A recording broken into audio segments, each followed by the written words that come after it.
Hello everyone, मैं हूं advocate Rahul Mishra और आज के वीडियो में हम लोग ये समझने की कोशिश करेंगे कि 498 ए के मामले जब हस्बैंड वाइफ के बीच में होते हैं, पति पत्नी के बीच में जब मैट्रिमोनियल विवाद होता है, उनके बीच में किसी प्रकार की कलह होती है और मामला कोर्ट कचहरी तक आता है, तो ऐसी कंडीशन में 498 ए के मामले में जो पति और पत्नी पक्ष के द्वारा प्रश्न पूछे जाते हैं, ज़्यादातर जो सबसे ज़्यादा पूछे जाने वाले प्रश्न हैं वो कौन से हैं, आज मैं उनको बताऊंगा और उनका उत्तर क्या है, उस पर क्या करना चाहिए मैं डिटेल में बताऊंगा। लेकिन उससे पहले मेरी आप लोगों से रिक्वेस्ट है कि अगर आप लोग चैनल पर नए हैं या पहली बार आ रहे हैं या अभी तक आप लोगों ने इसे सब्सक्राइब नहीं किया तो प्लीज़ सब्सक्राइब करिएगा। साथ ही साथ एक हम्बल रिक्वेस्ट और है, अगर आप मुझसे पर्सनली मिलना चाहते हैं लखनऊ, दिल्ली, इलाहाबाद में, तो आप अपनी अपॉइंटमेंट शेड्यूल कराकर नो डाउट मुझसे मिल सकते हैं।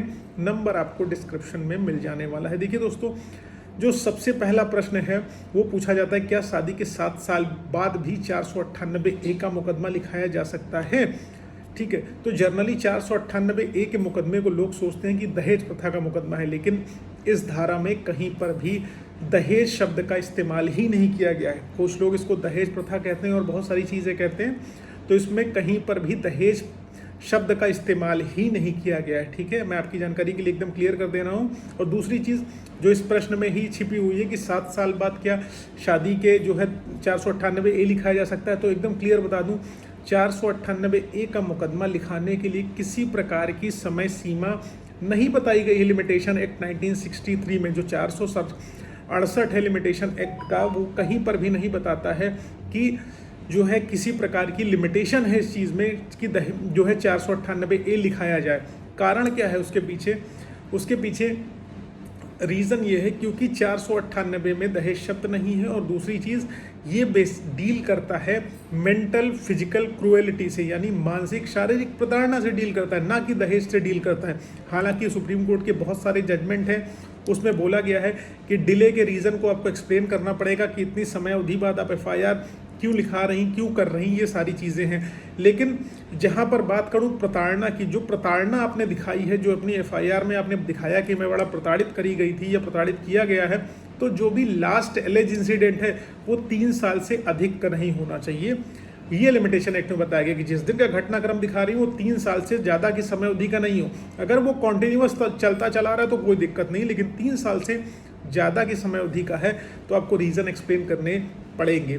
दूसरा क्वेश्चन जो सबसे ज़्यादा आता है, दूसरा क्वेश्चन पे चलने से पहले मैं बता दूं कि 304B में लिमिटेशन बताई गई कि 7 साल के अंदर शादी की अगर अननेचुरल सर्कमस्टांसिस में पत्नी की डेथ होती है, बहू की डेथ होती है आपके घर में, तो आपको सज़ा हो सकती है 7 साल के अंदर।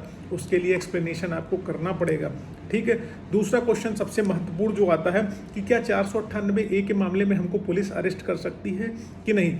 तो जर्नली अगर यूपी में बैठे हैं तो हम कह देंगे नहीं कर सकती, राजस्थान में बैठे हैं तो हम कह देंगे कि पुलिस वहाँ की बहुत एक्टिव है, बहुत बुरी तरीके से काम करती है। 498 ए के मैटर में घर भर को परेशान कर देती है। मेरा प्रैक्टिकल एक्सपीरियंस है, मेरे क्लाइंट का केस मैंने वहाँ पर किया हुआ है। ठीक है, दूसरी चीज़ ये है कि 498 ए का मैटर जो है उसमें पनिशमेंट, अगर केवल 498 ए लगी हुई है तो 498 ए के मैटर में पनिशमेंट जो है मैक्सिमम वो 3 साल की है। 3 साल की समयावधि वाले अपराध में अब सुप्रीम कोर्ट का जो जजमेंट आ गया है उसके बाद जो है अरेस्टिंग को जो है तुरंत मना कर दिया गया कि आप कोशिश करें कि अरेस्ट तुरंत ना करें, क्योंकि पहले 498 ए शील्ड के तौर पे दिया गया था, लेकिन महिलाएं इसको हथियार के तौर पे, वेपन के तौर पे इस्तेमाल करने लगी। तो कोर्ट ने ऑब्जर्व किया तो बहुत सारी गाइडलाइन उसमें सुप्रीम कोर्ट ने पेश करी कि जो है ऐसी चीज़ें नहीं हो सके। तो पुलिस जर्नली अब 41A का नोटिस सर्व करती है। जहां पर पुलिस ने आपको 41A का नोटिस नहीं दिया है वहां पर पुलिस आपको डेफिनेटली अरेस्ट कर सकती है। इसमें 2 जजमेंट है, एक अर्नेस वर्सेस स्टेट ऑफ बिहार का जजमेंट है जिसमें बताया गया कि 7 ईयर से कम के अपराधों में अरेस्ट नहीं करना है, और उसके बाद सत्येंद्र अंटिल वाला जजमेंट है। और लेकिन इसमें कुछ कंडीशन बताई गई कि अरेस्ट कब कर सकती है पुलिस तब कर सकती है जब आप अपनी प्रॉपर्टी को बेच के भागने की कोशिश कर रहे हो, एलिनेशन कर रहे हो, इन्वेस्टिगेशन में कंप्लाई नहीं कर रहे हो, ठीक है, सबूतों से छेड़छाड़ कर रहे हो, पीड़िता को धमका रहे हो, उस कंडीशन में अरेस्ट कर सकती है पुलिस। सबसे ज़्यादा मिसयूज इसका इस कंडीशन में करती है, वो दिखा देती है कि you are not complying with the investigation, आप इन्वेस्टिगेशन से कंप्लाई नहीं कर रहे हो, आप इन्वेस्टिगेशन ज्वाइन नहीं कर रहे हो, आप पीड़िता को धमका रहे हो। वो दूसरे पक्ष से मिलकर वो अरेस्ट कर लेते हैं। ठीक है, हालांकि सुप्रीम कोर्ट की गाइडलाइन है, उसमें वो वेरिफिकेशन करने के नाम पे और चीज़ों के नाम पे आपको परेशान करते हैं, फंसाते हैं और गिरफ्तारी सुनिश्चित कर देते हैं आपकी, आप फंस जाते हो। ठीक है, अब तीसरा प्रश्न जो सबसे ज़्यादा इस कंडीशन में आता है कि 498 ए और दहेज उत्पीड़न का मुकदमा क्या एक ही है? तो एकदम क्लियर जान लो, 498 एकदम अलग है वो, और दहेज उत्पीड़न का मुकदमा एकदम अलग है। 498 मैंने पहले ही बता दिया पहले प्रश्न में ही कि मेंटल फिजिकल क्रूएलिटी से रिलेटेड है, और दहेज उत्पीड़न डावरी प्रोविजन एक्ट अलग मुकदमा है, ठीक है, उसके लिए सजा अलग है, 498 के लिए अलग है।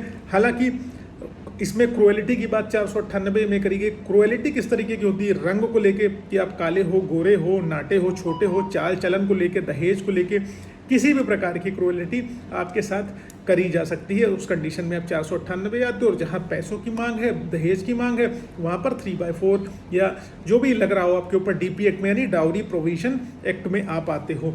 उसके बाद अगला प्रश्न क्या है कि क्या DV एक्ट और 498A का मुकदमा एक साथ चलाया जा सकता है?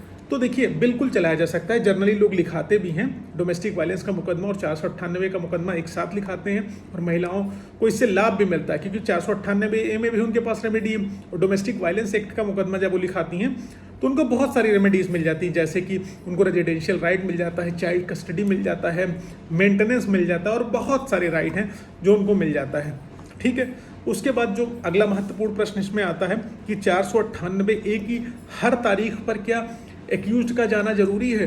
तो देखिए सबसे इंपॉर्टेंट चीज, जो क्रिमिनल केसेस होते हैं, क्रिमिनल केसेस में एक्यूज्ड का हर डेट पर जाना बिल्कुल जरूरी होता है, लेकिन 205 CRPC में एक प्रोविजन हो गया है कि अगर आप किसी भी रीजन की वजह से, वैलिड रीजन की वजह से कोर्ट में नहीं अपीयर हो पा रहे हैं, तो एग्जम्पशन फ्रॉम पर्सनल अपीयरेंस आप लगा सकते हैं, और वहाँ पर आपके अधिवक्ता महोदय जो है आपकी जगह पर अपीयर हो जाएंगे, आपकी अपीयरेंस थ्रू काउंसिल मान ली जाती है। उसके बाद मैंने क्वेश्चन जो बनाए हुए हैं कि वाइफ साइड से क्या पूछा जाता है। देखिए वाइफ साइड से पूछा जाता है कि हमने हस्बैंड के ऊपर मेंटेनेंस का मुकदमा दाखिल कर दिया है, तो उसको मेंटेनेंस कब तक मिलेगा? तो देखिए मेंटेनेंस मिलने की बात ये होती है कि जल्दी जल्दी हस्बैंड कोर्ट में आ जाएगा, दोनों की जिरह हो जाएगी, उसके बाद मेंटेनेंस मिलने लगेगा। उसके बाद अगला प्रश्न क्या आता है, मेंटेनेंस हस्बैंड की तरफ से पूछा जाता है कि कब तक देना पड़ेगा।